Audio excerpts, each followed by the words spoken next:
जय माता दी मित्रों, आपके और आपके परिवार पर माता रानी की कृपा सदैव बनी रहे। प्रत्येक वर्ष ज्येष्ठ मास की पूर्णिमा और अमावस्या तिथि के दिन वट सावित्री व्रत रखा जाता है। इस दिन सुहागन महिलाएं अपने पति की दीर्घायु और सौभाग्य के लिए वट सावित्री व्रत रखती हैं। मान्यता है कि इस व्रत को रखने से वैवाहिक जीवन में खुशियां आती हैं।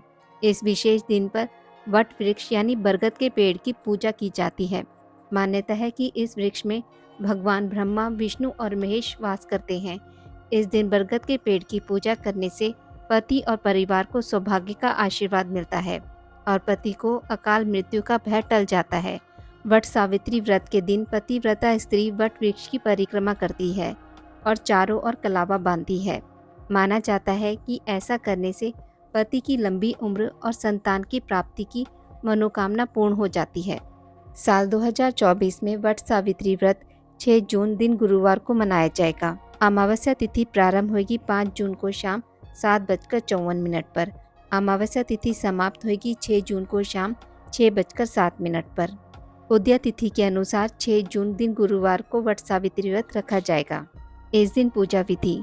वट सावित्री व्रत के दिन महिलाएं सुबह जल्दी उठकर स्नान करती हैं। फिर वे दिन के व्रत का संकल्प लेती हैं और श्रृंगार करके तैयार होती हैं।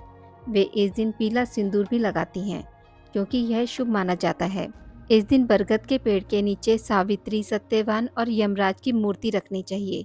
बरगद के पेड़ में जल डालें और उसमें अक्षत, फूल और मिठाई अर्पित करें। पेड़ पर रक्षा सूत्र बांधकर आशीर्वाद लें। वृक्ष की 7 बार परिक्रमा करें। इसके बाद हाथ में काले चने लेकर इस व्रत की कथा सुनें। इसके बाद कथा सुनकर पुजारी को दान देना चाहिए। जरूरतमंदों को वस्त्र, धन और चना दान में दें। अगले दिन व्रत तोड़ने से पहले बरगद के पेड़ का रस खाना चाहिए और फिर अपना व्रत तोड़ना चाहिए। वट सावित्री व्रत की कथा। भद्र देश के एक राजा थे जिनका नाम अश्वपति था। भद्र देश के राजा अश्वपति के कोई संतान नहीं थी। उन्होंने संतान की प्राप्ति के लिए मंत्रोच्चारण के साथ प्रतिदिन 1,00,000 आहुतियाँ दी। 18 वर्षों तक यह क्रम जारी रहा। इसके बाद सावित्री देवी ने प्रकट होकर वर दिया कि राजन, तुझे एक तेजस्वी कन्या पैदा होगी। सावित्री देवी की कृपा से जन्म लेने के कारण से कन्या का नाम सावित्री रखा गया। कन्या बड़ी होकर बेहद रूपवान हुई। योग्य वर न मिलने की वजह से सावित्री के पिता दुखी थे।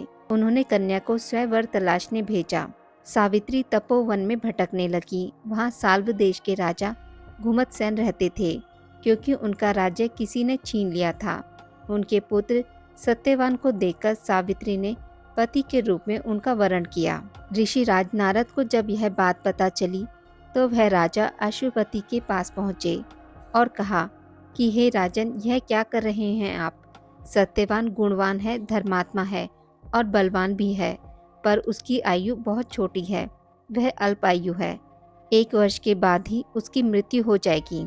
ऋषि राज नारद की बात सुनकर राजा अश्वपति घोर चिंता में डूब गए। सावित्री ने उनसे कारण पूछा तो राजा ने कहा, पुत्री, तुमने जिस राजकुमार को अपने वर के रूप में चुना है वह अल्पायु है। तुम्हें किसी और को अपना जीवन साथी बनाना चाहिए। इस पर सावित्री ने कहा कि पिताजी, आर्य कन्याएं अपने पति का एक बार ही वरण करती हैं।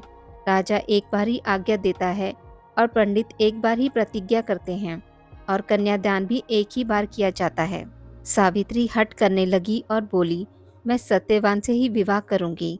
राजा अश्वपति ने सावित्री का विवाह सत्यवान से कर दिया। सावित्री अपने ससुराल पहुंचते ही सास ससुर की सेवा करने लगी। समय बीतता चला गया। नारद मुनि ने सावित्री को पहले ही सत्यवान की मृत्यु के बारे में बता दिया था। वह दिन जैसे जैसे करीब आने लगा, सावित्री अधीर होने लगी। उन्होंने 3 दिन पहले ही उपवास शुरू कर दिया। नारद मुनि द्वारा कथित निश्चित तिथि पर पितरों का पूजन किया। हर दिन की तरह सत्यवान उस दिन भी लकड़ी काटने जंगल चले गए।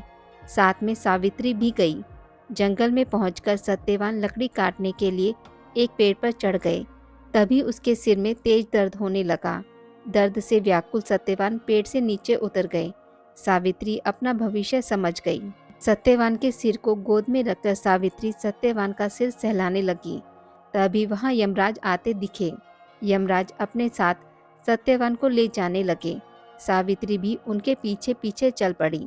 यमराज ने सावित्री को समझाने की कोशिश की कि यही विधि का विधान है, लेकिन सावित्री नहीं मानी। सावित्री की निष्ठा और पतिपरायणता को देखकर यमराज ने सावित्री से कहा कि हे देवी, तुम धन्य हो, तुम मुझसे कोई भी वरदान मांगो। सावित्री ने कहा कि मेरे सास ससुर वनवासी और अंधे हैं, उन्हें आप दिव्य ज्योति प्रदान करें। यमराज ने कहा ऐसा ही होगा, जाओ अब लौट जाओ। लेकिन सावित्री अपने पति सत्यवान के पीछे पीछे चलती रही।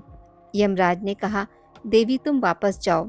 सावित्री ने कहा भगवान, मुझे अपने पति देव के पीछे पीछे चलने में कोई परेशानी नहीं है, पति के पीछे चलना मेरा कर्तव्य है। यह सुनकर उन्होंने फिर से उसे एक और वर मांगने के लिए कहा। सावित्री बोली, हमारे ससुर का राज्य छिन गया है, उसे पुनः वापस दिला दें। यमराज ने सावित्री को यह वरदान भी दे दिया और कहा अब तुम लौट जाओ। लेकिन सावित्री पीछे पीछे चलती रही। यमराज ने सावित्री को तीसरा वरदान मांगने को कहा। इस पर सावित्री ने 100 संतानों और सौभाग्य का वरदान मांगा। यमराज ने इसका वरदान भी सावित्री को दे दिया। सावित्री ने यमराज से कहा कि प्रभु, मैं एक पतिव्रता पत्नी हूँ और आपने मुझे पुत्रवती होने का आशीर्वाद दिया है। यह सुनकर यमराज को सत्यवान के प्राण छोड़ने पड़े। यमराज अंतर्ध्यान हो गए और सावित्री उसी वट वृक्ष के पास आ गई जहाँ उसके पति का मृत शरीर पड़ा था। सत्यवान जीवित हो गया और दोनों खुशी खुशी अपने राज्य की ओर चल पड़े। दोनों जब घर पहुँचे तो देखा कि माता पिता को दिव्य ज्योति प्राप्त हो गई है। इस प्रकार सावित्री सत्यवान चिरकाल तक राज्य सुख भोगते रहे। अतः पतिव्रता सावित्री के अनुरूप ही प्रथम अपने सास ससुर का उचित पूजन करने के साथ ही अन्य विधियों को प्रारंभ करें। वट सावित्री व्रत करने और इस कथा को सुनने से उपवासक के वैवाहिक जीवन या जीवन साथी की आयु पर किसी प्रकार का कोई संकट आया भी हो तो वह टल जाता है।